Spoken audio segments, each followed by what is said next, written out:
Is a college degree worth it? Now, most people will tell you that college is a no-brainer if you can get in because of the fact that the average bachelor's degree holder winds up earning about twice as much annually as a high school diploma holder. Now, that said, if we look at college as an investment, did we not then look at the differences between a high school diploma income earner and a bachelor's income earner? And then also take a look and factor in what was the cost of that education and what is the opportunity cost of putting that money into education. Let's take a look at this. I think when you see the results, it's going to be staggering, and it probably is going to get you questioning what is right for you or your kids as you get moving forward. If you haven't already, make sure you subscribe and hit the bell, that way you're notified every time I launch a new video, because we got videos like this coming out all the time. Let's get into it. Hey, what's going on, Cashflow hackers? It's Chris with Life 180, and this video is going to be a bit of a controversial one. I put some time into this. Honestly, I'm going into this, I'm having a little bit of fun with it. And so please, for everybody out there who watches this and is like, Chris, your numbers are off, it's this, it's that, whatever. I know I'm going to get a lot of trolls that want to just kind of bang on me for different reasons. The purpose of this video is to not have the numbers perfectly. It's to get you to think a little bit more critically about whether college is right or not, if it's the right investment for you, because after all, we have to think about college as an investment if our goal is to earn more income, right? I always say the number one need that you have is more cash flow in life. And so if the goal is investing in college so you have more cash flow, and then obviously the goal of that is to save some of that cash flow and delay gratification, so you can then, after paying for college loans and all these different things, so you can actually go and hit retirement and be able to maintain your standard of living because you got a plan for retirement. It is what it is. We have to kind of take all the different moving parts into the equation. Now, once again, the numbers that I'm going to give you, what I'm going to show you, is not an absolute like across the board. However, I think if you go and kind of reverse engineer what I'm going to show you as far as how to contemplate whether or not college is the right thing for you or for your kids or whatever, hopefully it'll give you some food for thought so you can come up with your own calculations and your own conclusions, and not just make kind of a reactional, emotional decision that I just got to go to college because it's just what everybody does. We want to be more intentional about how we live life than that. And so what I'm going to do now is I'm going to actually go over, I have a spreadsheet open. So what I'm going to do is I'm going to share my spreadsheet. Now, this spreadsheet here, what do we got here? This is fun stuff. So you can see here, I went through, once again, I'm using the average bachelor's degree earns about $80,000 compared to $40,000. Now, mind you, this is average over a lifetime. This is not average as you get out of college or right when you're starting your degree. There's less growth potential. People with no college degree wind up having less growth potential, but they typically start higher to their ceiling than people with no bachelor, or than people with a bachelor's degree. People with a bachelor's degree typically start a little lower than the average here, but then they get to work their way up, if that makes sense. And so I didn't do a master's, I didn't do a doctoral, even though I was thinking about it, and I've got a couple things that I'm going to show you, but I don't want to dive that deep. It would become an extremely long video. Now, what we did is, once again, I'm talking about extremes. I'm doing $50,000 a year because that's about the average sticker price for college at this point in time. Now, I understand you can get scholarships. I understand you can get grants and all these different things, and you shouldn't actually pay the sticker price, but you'd be shocked, especially if you're a high income earner, you'd be shocked that you may have to pay sticker price along the way. So what do we have here? We go, okay, if you're going into college here, you can see that, I'm going to zoom in a little bit for you here so we can get closer. You can see that if you go to college, you're spending years 18 through 22 in college, and that is going to be 5 years, because the average student nowadays going to graduate is over 5 years at this point in time. Very few people are actually graduating in 4 years. Now, what does that mean? At 18, if you're not going to college, you start earning immediately, right? And so that's important to understand. Like, these are earning capacity years. And by the time we started off, and by the way, this $31,200, that's $15 an hour. That's basically minimum wage for a lot of people. And then I have college degree earners coming out earning $50,000 a year. Now you can see here the income is going up. That's basically, you can see the formula. I have income going up by 3% every single year because that's the average rate of inflation for the past 50 years. So I'm just kind of doing cost of living adjustments in there. Once again, you just got to factor in what does that look like for you. And then actually this is $600 a month, not $1,250. We just, I don't know why that was like that, but so what this shows though is when you get out of college, you make this $50,000 a year, but you have $7,200 of school payments every single year because you got to pay off that school. If you have student loans, $42,800 is your net income after, I guess it's your gross income technically after college expenses, and then you pay taxes above and beyond that. So what I want to do here is I want to go down here, and this column is going to be interesting, equals sum, and I'm going to do this. So you earned a total of $3,257,000. Now, most people are going to say, well, if you earn just over $1 million as a non-college graduate, then that'll be good. But they're never thinking about the impact inflation is going to have, and so that will go up, right? I think that's really important to understand. And so then when we go over here and we go, all right, let's figure out the sum of this. Whoa, why did it do that? Equals sum L2 versus L49. Why is it not giving me the dollar symbol? Okay, so I don't know why it didn't give me the dollar symbol, but there we go. You're at about $800,000 more. Okay, so we look at that and we go, all right, we've got college paid for. The bachelor's degree is going to wind up earning us a net from a cash flow perspective after the cost of college. We're still coming out $800,000 ahead. Is that worth it? Well, the question is, when we look at college as an investment, the question is in this $50,000 per year here, and I'm going to show a couple examples of this, and this is what I want to do at this point in time, is just kind of get into a couple examples. And that said, what I want to do is I want to dive right in over here. Now, this is showing, and this is, I know a lot of people are going to hate on me for this, but I wanted to show what would it look like if you were to take a $50,000 a year premium. So rather than putting money into college, you put the money for 5 years into a properly designed whole life insurance contract that would start a savings plan. Because let's face it, the goal is not just to have more money during your working years, but to be able to live a good quality of life in retirement, right? And so there's a lot of things I could do and say about this, but you could see here that we've done this, and you've got the college payments going into premium payments. So imagine a parent, and I want to just kind of build this case study, and I know this isn't for everybody, but imagine a parent that's paying $50,000 out of pocket for their kid's education. Is it worth it? Is it not? Well, let's talk about it.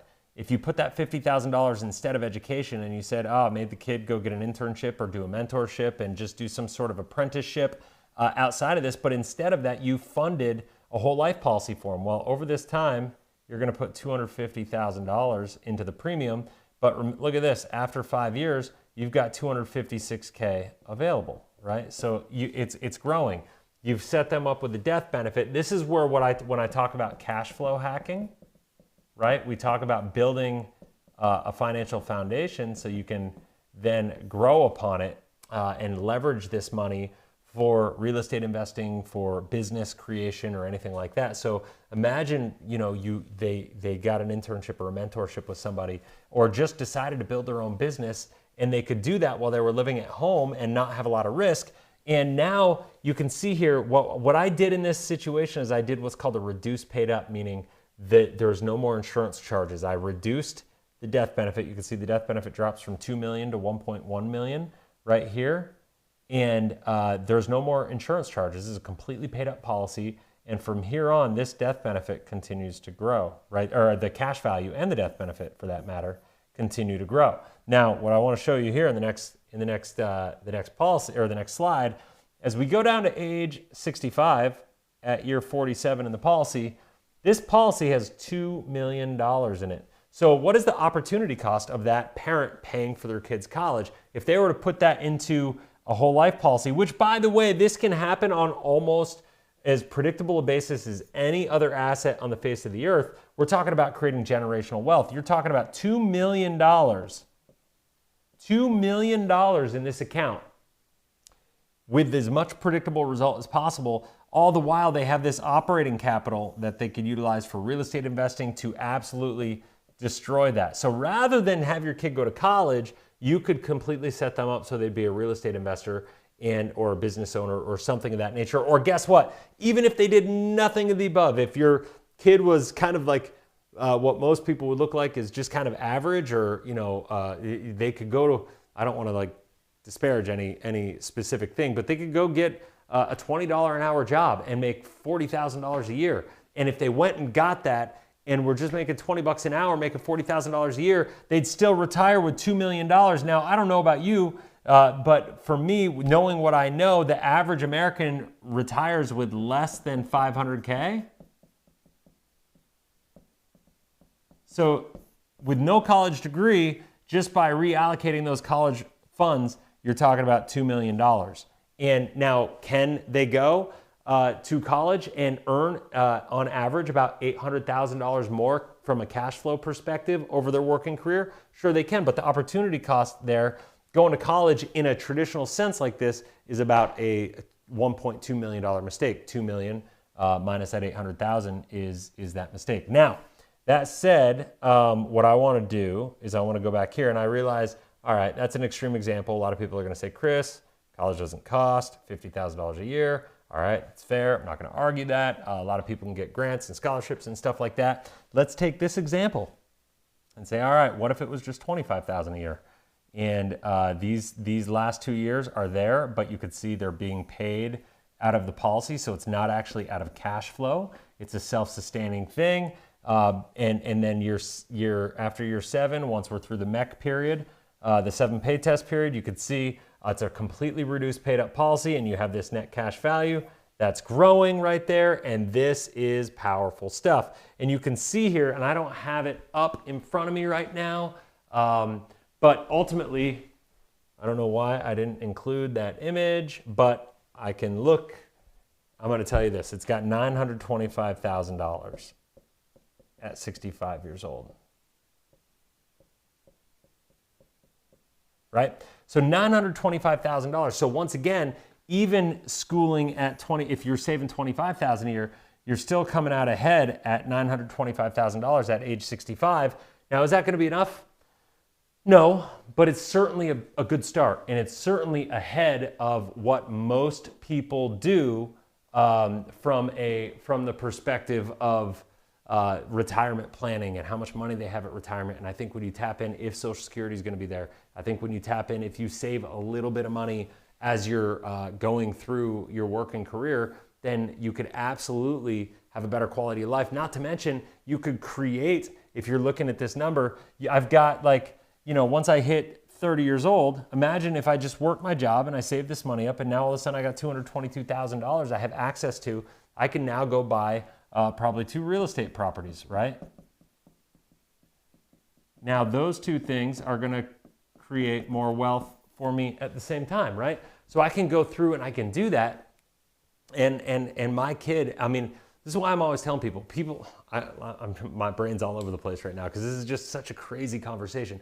People ask me, what college do I want my kid to go to? My 3 kids. It's like, all right, I'm saving money. I want to save money. I want to put money aside for college, but it's not really for college. I want to put money aside for them so we have opportunities and flexibility, and I want to set them up to be whatever they want. Now, if they want to go to school to be a lawyer, a doctor, an engineer, or something of that nature where it requires college, I'm not saying I'll try to talk them out of it, because I wouldn't. I definitely support them to do whatever they love to do, as long as it makes sense. But the bottom line is most people going to college are spending money on college that they don't need to be spending. They get out of school, they don't use their degree, they just want the experience. And when we're talking about like the experience that college costs, we got to look at the opportunity costs on that experience. And when you start running the numbers on it, it just doesn't make any sense.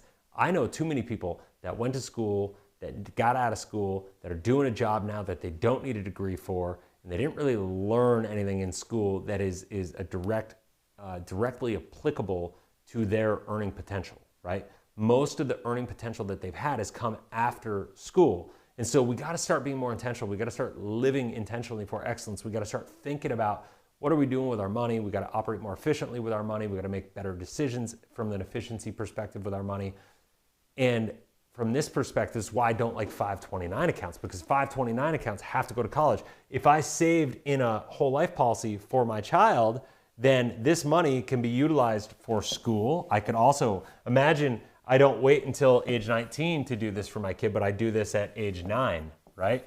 I do this at age 9 and I start funding the policy for the kid. And it works a little differently when they're a little younger. There's some more restrictions, but it's actually really, really cool.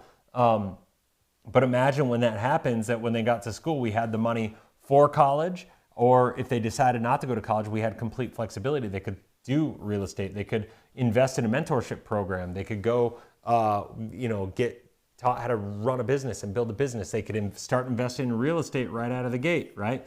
Imagine if rather than feeling like they just were pigeonholed into doing something in college, they had the flexibility. They had the ability to move around the cabin and make life's decisions from a position of power, and they could be proactive in that decision-making process rather than reactive. That's what it's all about. That's why I love this strategy. I know it's a little bit outside of the box, but that's what you have to think about when you contemplate whether college is a good investment for you. You have to contemplate, man, like what is the opportunity cost? What is my cost going to be every year? If I go to school, what is my average income going to be in that job, in that career position? What's my upside potential from an income perspective? And what are the alternatives? If I were to take that college expense and I were to put it somewhere else, right? If I were to take that college expense and I were to save it, even if it were not the annual payments, right? Even if I didn't say, hey, I got that, I don't know what happened. Even if I were to say, hey, I can't afford this $25,000 and maybe I got loans for this and I were gonna pay like say $7,200 per year in paying off my student debt. Okay, if that's the case, imagine if I just avoided that and started saving the $7,200 a year instead of paying it back towards college. What would life look like? You have to kind of like look at all the different moving parts and figure out what makes sense for you. So I know that's a bit controversial. I'm curious to get people's feedback. I'd love to know your opinion. What do you think I missed? What do you think I hit on the head? Hopefully this inspired you to think a little bit deeper. Remember, the purpose of this, before everybody kind of rails on me, the purpose of this was not to tell you that, college costs $50,000 a year and that, I didn't want to make any blanket statements. The purpose was to just get you to think a little bit differently about college and to show you that if you start a policy like this on somebody who's young and you look at the power of the growth and the flexibility, especially people that are successful, people that have money, people that can contribute for, these are especially for the families that would pay cash for their kids' college, the people that run into the position where you have to pay sticker price, where you have to contribute, your expected family contribution is through the roof. If that is you, this is absolutely applicable. Even if you do both at a smaller scale, if you can afford $50,000 out of pocket, you can probably afford another 10 a year for your kid to make sure that you get them started off the right foot and or on the right foot, I guess, and go from there. But if you have any questions at all, go ahead and comment in the comment section below. Feel free to email me, Chris@Life180. If you haven't already, subscribe, hit the bell, that way you're notified. Like the video, share the video. I realize it's probably one of the more controversial perspectives that I've had on the channel in a while, and I'd be curious to hear your feedback. So until next time, have a blessed, inspirational day. We'll talk soon.